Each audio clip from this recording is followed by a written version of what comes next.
Supreme কোর্টের নির্দেশে কেন্দ্রীয় বাহিনী দিয়ে কাঁথি সমবায় ব্যাংকে ভোটেও আটকানো গেল না অশান্তি। বেলা গড়াতে হেরিয়া কোলাঘাট সহ দিকে দিকে অশান্তি শুরু হয়। নির্বাচনকে কেন্দ্র করে রামনগরে হাতাহাতিতে জড়িয়েছে বিজেপি তৃণমূল। বিজেপির অভিযোগ, তৃণমূল ভোটারদের বুথে যেতে বাধা দিচ্ছে। প্রতিবাদ করায় বিজেপি কর্মীদের মারধর করা হয়। এরপরে ভোট বয়কটের ডাক দিয়ে পথ অবরোধ শুরু করেন বিজেপি কর্মীরা। পুলিশ গিয়ে পথ অবরোধ তুলতে গেলে উত্তপ্ত হয়ে ওঠে পরিস্থিতি। রামনগর কলেজে কাঁথি সমবায় ভোট কেন্দ্রে বিজেপি কর্মীদের বুথে যেতে বাধা দেওয়া হচ্ছে। ভোটার স্লিপ কেড়ে নেওয়ার অভিযোগ উঠেছে তৃণমূলের বিরুদ্ধে। মারধর করা হয় বিজেপি কর্মীদের। বাধা দিলে তৃণমূলের সঙ্গে সংঘর্ষ বাধে। সুপ্রিম কোর্টের নির্দেশে কেন্দ্রীয় বাহিনীর নিরাপত্তায় কাঁথি সমবায় 108 আসনে ভোট শুরু হয়। প্রত্যেক বুথে সিসি ক্যামেরা বসানোর নির্দেশ দিয়েছিল আদালত। এই সমবায় ভোট শেষ হয়েছিল 2015-য়। তখন চেয়ারম্যান ছিলেন শুভেন্দু অধিকারী। এই সমবায় পরিচালন সমিতির মেয়াদ শেষ হয় 2022-এ। শুভেন্দু অধিকারী তৃণমূল ছেড়ে বিজেপিতে যোগ দেওয়ায় ভেঙে দেওয়া হয় কাঁথি ব্যাংকের পরিচালন সমিতি। মামলার কারণে স্থগিত ছিল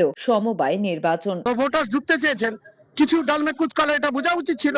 ওনাদের আইকিউ তো আলাদা থাকা উচিত।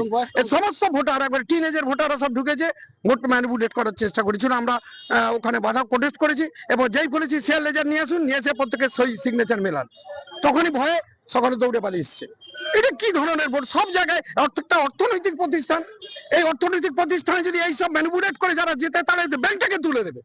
গোটা রাজ্যটাকে দিয়েছে, ব্যাংকগুলোকে নেবার জন্য আগ্রাসী ভূমিকা নিয়েছে রাজ্যের মুখ্যমন্ত্রী।